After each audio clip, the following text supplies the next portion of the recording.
नमस्कार साथियों। अगर आप भी एक पेंशनर हैं और पेंशनर्स में से किसी भी कैटेगरी की आप पेंशन ले रहे हो, चाहे वृद्धा पेंशन, विधवा पेंशन या विकलांग पेंशन, तो आज के वीडियो आपके लिए बेहद महत्वपूर्ण होने जा रही है क्योंकि 1 अप्रैल 2026 से सरकार का नया वित्तीय वर्ष शुरू हो चुका है। जैसा कि मैंने आपको पिछली वीडियोस में बताया भी था, जनवरी के आसपास मैंने ये वीडियो डाली थी कि आपको 1 फरवरी को जो बजट अलॉट हुआ है वो अच्छा खासा अमाउंट जो है निर्मला सीतारमण जी ने पेंशनर्स के लिए अलॉट किया था। और फरवरी में जस्ट बजट आने के कुछ दिन बाद मैंने इस पर वीडियो भी बनाई थी कि ये जो बजट है ये आपका नए वित्तीय वर्ष से खर्च होना शुरू हो जाएगा। यानी 1 अप्रैल 2026 से जो बजट अलॉट हुआ है पेंशनर्स के लिए वो राज्य खर्च करना शुरू कर रहे हैं। और आपके लिए, आप सभी पेंशनर्स के लिए कुछ राज्यों से बहुत बड़ी खुशखबरी निकल कर सामने आने लगी है क्योंकि सरकार ने अब ये फैसला किया है कि वो आपकी पेंशन को इंक्रीज कर सकती है।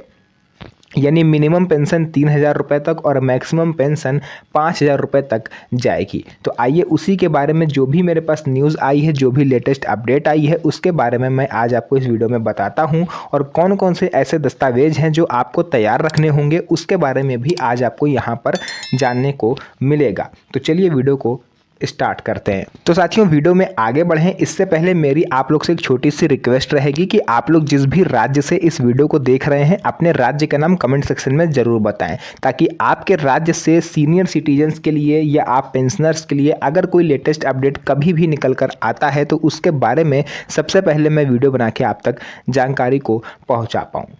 तो वापस से आते हैं वीडियो के मेन टॉपिक पर। साथियों, आप लोग को ये तो पता ही होगा कि भारत देश में लाखों नहीं बल्कि करोड़ों की संख्या में पेंशनर्स हैं। और पेंशनर्स हैं जो खुद काम करने में सक्षम नहीं हैं। जैसे बुजुर्ग व्यक्ति है वो कहाँ काम करने जाएगा, विधवा महिलाएं आजकल समाज में सेफ नहीं हैं, और जो हमारे दिव्यांग भाई बहन हैं उनसे कोई काम होता नहीं है क्योंकि वो फिजिकली डिसेबल हैं।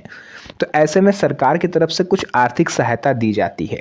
तो इसी के लिए पेंशन का असली मकसद ये है कि सिर्फ पैसे देना नहीं है बल्कि सम्मानजनक जीवन आप लोग जी सकें, समाज में सर उठा के जी सकें। इस वजह से ये पेंशन सरकार आपको देती है। कौन लोग पात्र हैं, कौन नहीं पात्र है, इसकी पूरी लिस्ट मेरे पास आ चुकी है, आप लोग देख लीजिएगा। वृद्धा पेंशन के लिए इस बार भी न्यूनतम उम्र सीमा 60 वर्ष रखी गई है। हालांकि लोगों को उम्मीद थी कि 60 वर्ष से घटा करके 58 वर्ष करा जाएगा ताकि ज़्यादा लोगों को लाभ मिल सके, बट ऐसा कुछ हुआ नहीं। अगर आप 60 साल के हो तो ही आप इस पेंशन का लाभ ले सकते हो, अगर 1 महीना भी कम हो तो आपको ये लाभ नहीं मिलेगा। विधवा पेंशन की बात करें तो अगर पति का निधन हो चुका है और आप आर्थिक रूप से कमज़ोर हैं तो ही आप इसके लिए एलिजिबल हैं। दिव्यांग पेंशन में 40% तक विकलांगता आपकी होनी चाहिए, अदरवाइज़ आप इसके लिए एलिजिबल नहीं हो। साथियों, हर महीने सीधे बैंक खाते में आपके पैसे ट्रांसफ़र होते हैं। सभी वर्गों को समान लाभ मिलता है, ऐसा नहीं है कि किसी को ज़्यादा किसी को कम। लेकिन एक विसंगति है जो समाज में अभी भी फैली हुई है। कुछ राज्य 1500 देते हैं, कुछ राज्य 1000 देते हैं, कुछ 2500 तो कुछ 3500। अब सवाल ये है कि जहाँ पर 1000 मिलते हैं और जहाँ पर 3000 मिलते हैं, इतना बड़ा अंतर क्यों? क्या हम लोग भारत देश के निवासी नहीं हैं? क्या जो 3000 रुपये देते हैं वो एक्स्ट्रा, आप लोग कह सकते हो, कुछ ज़्यादा आप लोग की सरकार की मदद करते हैं, या वो लोग वोट देते हैं 1000, जो इनको 1000 पेंशन मिल रही है वो लोग वोट नहीं देते? ऐसा तो है नहीं जो 3000 जिनको पेंशन मिल रही है वो किसी दूसरे गोले से आए हैं, तो सब यहीं के। तो यहाँ पर आप लोग कह सकते हो एक नकारापन जो है ये सरकार का साबित होता है, क्योंकि सरकार अगर चाहे तो वो आपको बराबर पेंशन दे सकती है, लेकिन ये लोग खुद रोक के चलते हैं। या ये भी पॉसिबल है कि जिन राज्यों में 3000 मिल रहा है वहाँ पर इतनी आबादी नहीं है। आप यूपी और बिहार जैसे राज्यों को उठा करके देखोगे तो यहाँ पर 1000 रुपये पेंशन देने में ही सरकार की सांसें फूल जाती हैं। वहीं झारखंड हो गया, आपका मध्य प्रदेश हो गया, ये बड़े राज्य हैं, but in comparison to Bihar and UP ये थोड़े छोटे से राज्य हैं। इस वजह से यहाँ पर पेंशन का अमाउंट आपको थोड़ा ज़्यादा देखने को मिलता है। तो इसको लेकर के जो राज्य सरकारें हैं उन्होंने जनवरी में केंद्र सरकार के से गुजारिश भी करी थी कि आप अपना योगदान बढ़ाइए ताकि हम अपने राज्य के पेंशनर्स को ज़्यादा पेंशन दे पाएँ।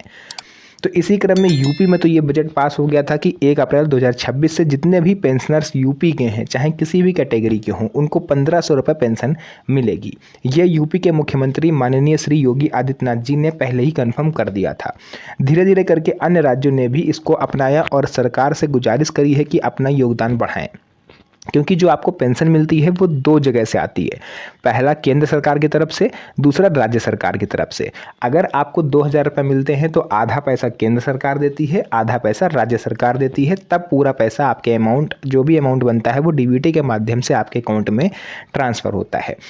तो पेंशन का इतिहास भी यही है कि धीरे धीरे करके पेंशन बढ़ी है, लेकिन अब फिलहाल जो सामाजिक सुरक्षा संगठन है, जो बुजुर्गों का संगठन है, दिव्यांगों का संगठन है, ओवरऑल पेंशनर्स का संगठन जो है, उन्होंने सरकार से ये गुजारिश करी है कि 1,000 रुपये में घर चलाना मुश्किल हो रहा है।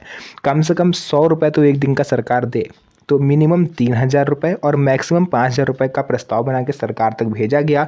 70% तक काम पूरा हो चुका है, बस 30% औपचारिकता जो है वो बाकी है। ये होते ही सरकार 15 या 20 अप्रैल के आसपास ये अनाउंसमेंट कर सकती है। उसके बाद आने वाले महीने से आपको जो पेंशन राशि है वो बढ़ी हुई देखने को मिल सकती है, और ये बड़ी अपडेट है आप सभी पेंशनर्स के लिए। कितनी बढ़ेगी राशि मैंने आपको बता दिया, मिनिमम 3,000 रुपये से 4,500 या 5,000 के बीच में होगी। कोई अभी फिक्स नहीं है, क्योंकि जब तक सरकार की तरफ से क्लियर नोटिफिकेशन आ नहीं जाता कि किस राज्य में कितनी मिलेगी, मैं आपको क्लियर बता नहीं सकता। क्या बदलेगा पेंशन बढ़ने से? तो सीधी सी बात है भैया, आपका जो खर्चा है वो आराम से निपट जाएगा। बुजुर्ग समय पर इलाज पा सकेंगे, समय पर दवाइयाँ पा सकेंगे। जो हमारी विधवा बहनें हैं वो बच्चों की फ़ीस भरना है, परिवार को संभालना है, ये सब कर सकेंगी। और जो हमारे दिव्यांग भाई बहन हैं उसमें आधे लोग जो पढ़ाई कर रहे हैं उनका पढ़ाई का खर्च भी थोड़ा बहुत निकल जाएगा। और जो जॉब नहीं कर सकते हैं उनको सरकार और ज़्यादा बढ़ा के पेंशन देगी। अगर आप गंभीर रूप से दिव्यांग हो, है ना, 70% या 80%, तो उसका अमाउंट थोड़ा पेंशन का ज़्यादा होता है। लाभार्थियों के लिए ज़रूरी कदम, अभी आपको क्या काम करना है, आपको आधार से बैंक लिंक कर लेनी है, यानी कि ई-केवाईसी आपको कंप्लीट करवा लेनी है। बैंक खाता एक्टिव होना चाहिए, उसमें डीबीटी इनेबल्ड होना चाहिए, क्योंकि अगर ये चीज़ नहीं होगी तो सरकार आप तक पेंशन राशि पहुंचा नहीं पाएगी। लाइफ सर्टिफिकेट आपका समय पर जमा होना चाहिए। अगर किसी तरह की कोई समस्या आ रही हो, अगर आप गाँव के हो तो पंचायत कार्यालय या ब्लॉक कार्यालय में जाइए, अगर आप शहर में हो तो नगर निगम कार्यालय या समाज कल्याण विभाग के ऑफिस जाइए, वहीं पर आपकी समस्या का समाधान होगा। जरूरी दस्तावेजों की पूरी चेकलिस्ट मैं आपको दे दे रहा हूं, कहीं पर नोट कर लीजिए, क्योंकि ये डॉक्यूमेंट आपके पास हमेशा होने चाहिए अगर आप एक पेंशनर हो। ध्यान से सुनिएगा। नंबर 1 पर आधार कार्ड, नंबर 2 पर बैंक पासबुक, अकाउंट नंबर और IFSC कोड के सहित। ये चीज़ें आप हमेशा अपने फ़ोन में रखो या फिर अपने आसपास रखो। आय प्रमाण पत्र, जिसमें कोई किसी तरह की कोई आय का सोर्स आपका नहीं होना चाहिए, क्योंकि अगर कोई आय का सोर्स है तो फिर आप पेंशन के लिए एलिजिबल नहीं रहोगे। निवास प्रमाण पत्र आपके पास होना चाहिए। आयु प्रमाण पत्र के तौर पर जन्म प्रमाण पत्र या फिर हाई स्कूल की मार्कशीट में से कोई एक। विधवा अगर आप स्त्री हैं तो आपके पास पति की मृत्यु का प्रमाण पत्र। और दिव्यांग अगर आप हैं तो आपके पास कम से कम 40% विकलांगता का प्रमाण होना चाहिए, क्योंकि अगर ये सारे डॉक्यूमेंट आपके पास होंगे तो ही भविष्य में आप सोच सकते हो कि आपको बेनिफिट सरकार की तरफ से मिल सकता है। अदरवाइज़ अभी तक फ़िलहाल कोई ऐसा नियम, ऐसी कोई चीज़ देखने को नहीं मिली है कि आपको बिना दस्तावेज के भी इनका लाभ मिल सके।